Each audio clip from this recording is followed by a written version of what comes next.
For our first lesson, we are going to be discussing management skills. Now, the easier way to break this down and compartmentalize it is by filling you in on the multiple different positions that we should have within our business. Now, if you are a new business, obviously you'll be wearing multiple of these hats yourself before you start to build a team. And if you are an existing business, you may have some of these positions already filled in. If not, then you'll be continuing to expand for the positions that you don't have. And I'll be giving you the list of those top positions and then breaking down what each one of those do. It's quite a lot, so I have my notes here if you see me looking down. 1 is the CEO. 2 is the CFO, which is our Chief Financial Officer. COO, which is our Chief Operating Officer. CMO, which is our Chief Marketing Officer. CTO, which is our Chief Technology Officer. CIO, which is our Chief Information Officer. Sometimes the Technology Officer and Information Officer can be lumped into one position.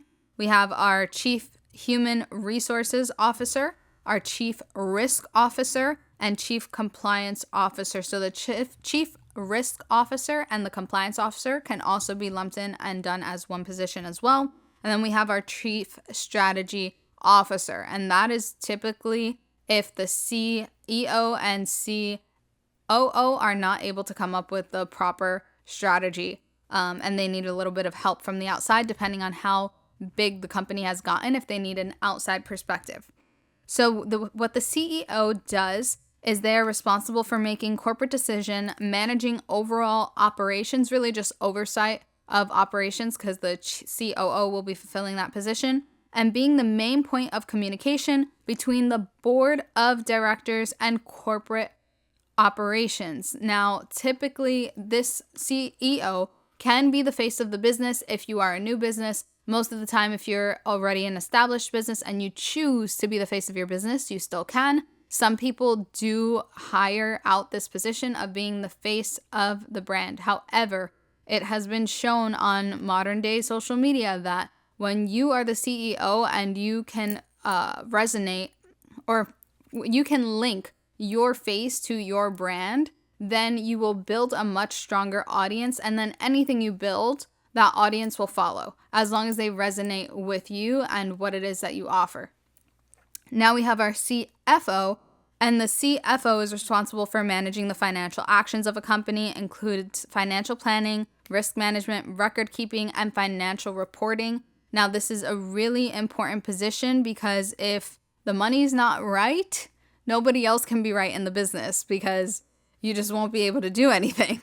So it's really important that both of the main executive officers that are currently in your business now are solely focused on generating more revenue. Now, this should always be in the mind of the CEO, as well as creating an environment for growth for the people who are already in the company. So it is the employee's job to take care of the customers. It is the manager's job to take care of the employees. And it is the CEO's job to take care of the managers. And when there is a sense of responsibility taken upon the CEO, it sets an example for the rest of the company and organization to follow suit. So there is no job too big, too small for a CEO. They are still willing to do the small things because that is what shows that you are a good leader. Now, not saying this is what you have to do all the time, but you take the extra effort and extra initiative because you care that much about your business. And in showing that you care that much about your business and your customers, your managers and your employees will do the same if you hired right.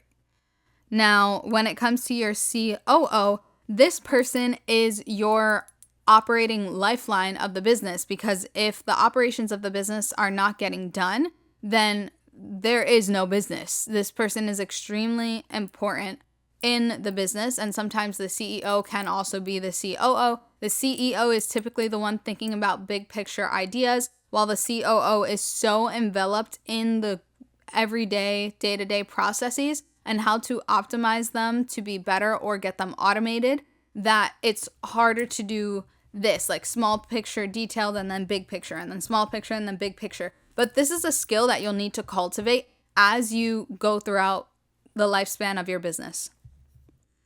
Then you have your chief marketing officer, and they are responsible for overseeing the planning and development and execution of a company's marketing and advertising initiative.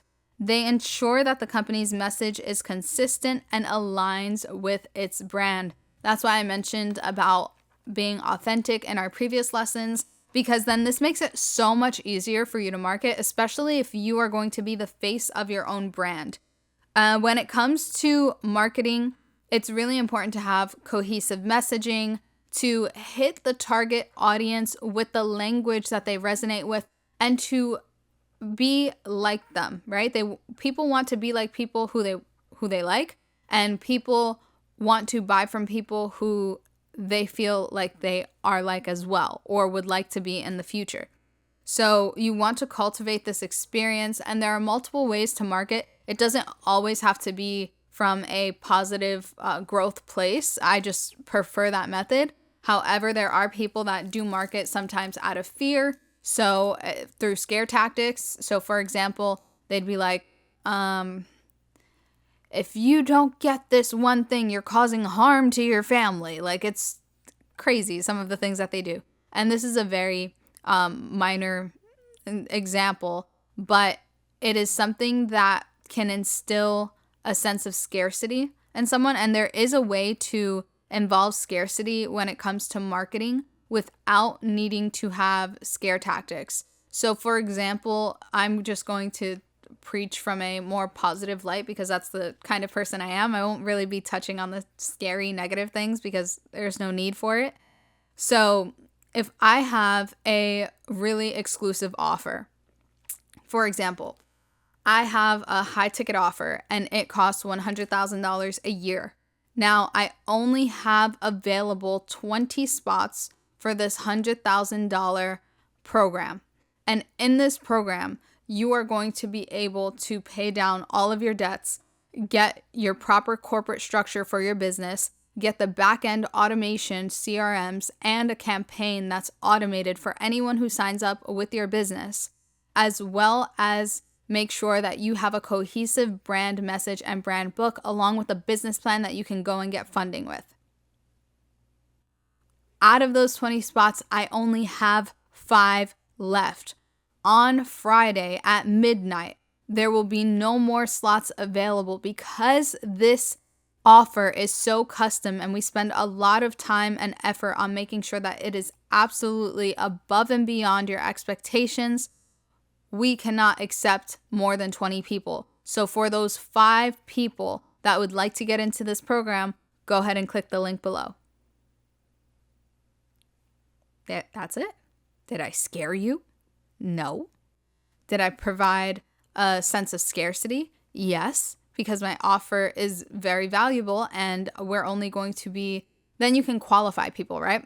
When you're doing your marketing, you want to be able to qualify the individuals before they come on. And you can say this in this manner. This is for someone who's passionate about growing their business. This is for action takers. This is for someone who is looking to have exponential growth in their business and stop running the day-to-day operations because you need to replace yourself in order to scale. This is not for someone who is making less than $50,000 a year in their business. This is not for someone who is not an action taker. This is not for someone who is looking for an easy way out. Qualifiers.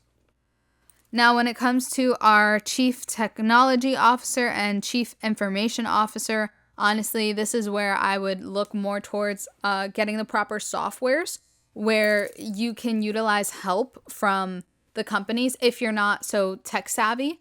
Not saying that I'm not that tech savvy, but I am not here to code a website.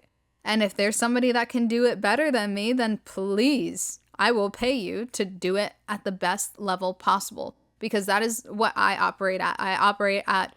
I'm going to always do my best and go above and beyond for my clients. I expect to have the best technological services and customer support on the other side. So there should be nothing going on that causes any issues. And if there is an issue, they better be there to pick up the phone and answer if one of my clients has a problem. So this is why I really like Identity IQ. They are open, I believe, 7 whole days a week. So you can call them whenever you have an issue, whenever you're not able to log on. So they solve their own technology problems. When it comes to having your CRMs, I will provide a link to you for you below about the CRMs that I use. And you can go ahead and find this also in the automation section of the lessons that we'll be going over, because this program also has tech support where they can walk you through the processes of what needs to be fixed. I do hire someone to go in and actually preset everything for me, so that way I can move things along a lot faster. You don't want to be the one person doing everything. So I would recommend having a little bit of capital. And this is where the credit comes into place. If you do not have the capital to invest into optimizing your business, because that is, what this is about, you would then want to borrow money from your credit line, from your credit cards, into things that'll optimize the efficiency of your business and give you back your time in order for you to make more money in your business. Now, the last things that I recommend replacing in your business is the thing that actually makes you money. So if picking up the phone and calling someone is the thing that makes you money, that is the last thing you want to replace in your business. Why? Because you've probably done it the most out of everybody because you were doing the sales from the beginning. Who should be the one, managing the team that you built, the sales team? It should be you and or another sales organizer who is like the top salesperson at, let's say, for example, ADP. So you want to bring in experts in their field. You know your product best because you're the one who built the product. And then when it comes to bringing on other people or sales officers, you can also provide sales training programs. So if you buy a sales training program from someone who you know is a really good seller, you can go ahead and have your team watch that and become better salespeople. And when it comes to sales, it's not necessarily about, oh, you need to buy this thing. It's because it's mine and I need to make money. It's more if you come from a place of, this is a need that my customer needs to have fulfilled. That is when you're actually providing value to someone else. So if your product is valuable enough for the other person because they know that they need it, for example, I have horrible credit and I am not able to get a job at the police department because they go ahead and they check my credit in order for me to get hired. So if I have collections on my credit report, I won't be able to get hired. And this is a real life example that I just had this week with someone. So I provide the solution of, hey, no worries. We can make sure that we fix your credit. Or what you can do is you can use the software and you can do it yourself if our payment plans don't work for you. So I'm always looking to find a solution for the client, whether they can afford my services or not. And that just shows that you care more about them than you care about making a dollar. Because the only reason why my business has gotten to the point that it has is because clients have come to me with more issues that were outside of my scope of practice. And I've needed to expand and grow myself in order to fulfill those needs. Not because I can make more money in fulfilling those needs, but just because I actually care that much. And I'm like, oh, you really need this and you don't know how to do it. So let me fill that need for you, right? That's another reason why we're creating this course. So that way you guys have the opportunities of how to get credit for yourself, how to market yourself, how to build a CRM automations, how to use AI to help you cultivate your brand message and build your website. So we're going to be providing all of these tips and tricks for you because I've heard from you guys that you need it. So here it is. And I hope you are really grateful for this opportunity to experience this course and that you share it on your social medias and tag me because I do this for you guys. And if there's anything else that you want to learn, please go ahead and DM me online, or you can comment somewhere in the comment section and I will do my best to find out more about the topic that you are looking to get more expertise on. And it's either from me going through it through my own experiences and then finding the people who are really good at what it is that they do. I choose to learn from the best, which is why I am so good. Now, if I didn't learn from the best and I learned from someone who is mediocre, how am I expecting to get any better? You can only get to the level depending. You can only, if you're learning from someone, you can only get to the level that they have currently reached in that particular topic that they are speaking about. So for example, if I wanted to learn marketing from someone who has built an audience of 1 million followers versus someone who only has 5,000 followers, I'm pretty sure I'm going to get more value from the person who has built an audience from 1 million followers rather than just 5,000 followers. They have more expertise in the videos, the messaging, the colors, the experience that they provide to their clients or to their audience. Now we have our Chief Human Resource Officer. Now, this is someone who is typically going to be in a large-scale business, probably within the United States. Of course, you can do this in UK and everywhere else, but I'm just speaking of the States because that's what we call it here, the Chief Human Resource Officer. And these are when you have a W-2 employees within your business in the States, because you want to make sure that you have their all of their paperwork filed. You need to meet certain compliance requirements as well. When you hit, in California, for example, once you hit 10 employees that are W-2 employees, you have to start filing this paperwork, doing different HIPAA requirements and making sure that they are protected, right? That's what human resources is there for. They're there to protect the employees. Sometimes you will also have what they're called is I'm blanking on the name right now. So we're going to skip over on that and continue on. But every state is different and you will need to check your requirements online. Now, if you are hiring contractors, that is different. You usually may or may not have a human resources department because they are independent. And this is typically where our newer business owners start. They're contracting out different employees in order to work for the business. Now we have our Chief Compliance Officer. And our Chief Compliance Officer ensures that a company complies with external regulations and internal policies, and they manage compliance programs and policies to prevent illegal, unethical, or improper conduct. So this goes back, again, this will likely fall into the scope of the Human Resources Department to make sure that you're going through that's what it was called, the harassment training, like sexual harassment training. People will actually need to go and get trained for that, so that way nobody is doing anything that they shouldn't be, and protecting the safety of the employees who are working there on site.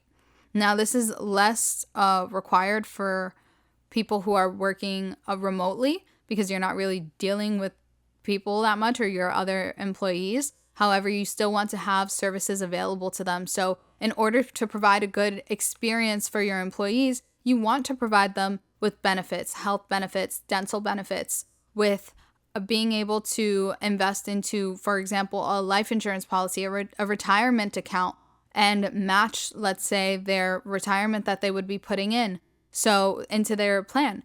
And these are all different experiences that you can use to elevate the experience for your employees and your managers. If you want to go above and beyond, for example, you can provide monthly massages. And you can also do this as incentives in order to have your employees perform at top levels. So if I automatically, let's say I have a labor-intensive job, and every single month I get 2 massages at my local massage parlor or 2 physical therapy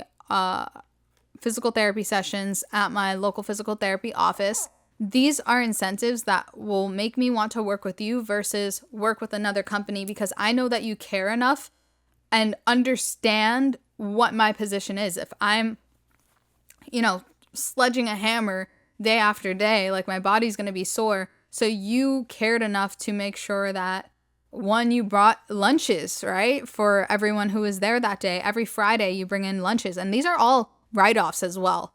So giving back to your employees is a write-off for you, and you save money in taxes. And when it comes to making sure that they feel heard and understood, they should always feel like they have a safe place to go in order to get their needs met. Now, they can be big needs or they can be minor needs, but it's important to hear them out in order to accommodate to them, because they're the only reason why you are able to fly out on vacation in the Bahamas for 2 weeks, because they're the ones actually doing the work on your behalf. So it's really important to value the employees that you bring on to your team. And then we have our Chief Strategy Officer. To be honest, I think this does fall more into the CEO position, but the CSO is responsible for formulating and implementing a company's strategic initiatives, and they work closely with other executives to ensure that it aligns with the company's long-term goals. So when it comes to being in line with our goals, this is something the CEO should definitely do, not only personally, as we spoke about at the beginning of our first lesson, but also within the business. So the business needs to have its own goals as well.